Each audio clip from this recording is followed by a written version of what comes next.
Masuk satu pakcik, dia bawa kereta lama Wira. Cat dia pudar lah, dah tak cantik lah colour dia. Dia kata apa? Bang, saya nak hidupkan balik kereta ni. Anak saya baru dapat lesen. Biarlah dia belajar dengan kereta ni dulu. Kita pun start enjin kereta tu. Bunyi kasar, lepas tu bergegar. Minyak hitam pekat, bateri dia dah kong. Tayar dia retak 1000. Pakcik tu berdiri sebelah.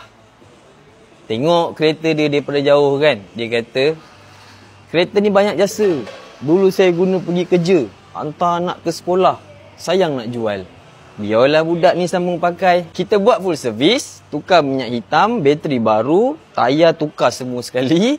Lepas siap, enjin dia hidup elok. Pakcik tu senyum. Terus call anak dia tau. Dia kata apa? Din, kereta dah siap. Esok kau dah boleh drive dah bawa kereta ni belajar. Tak lama tu anak dia tu datang. Dia dah dapat pegang steering tu.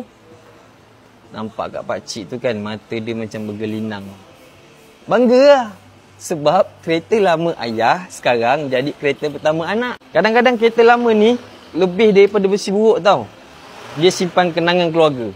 Dari ayah bawa anak sekolah sampai anak tu sendiri belajar drive kereta yang sama tau.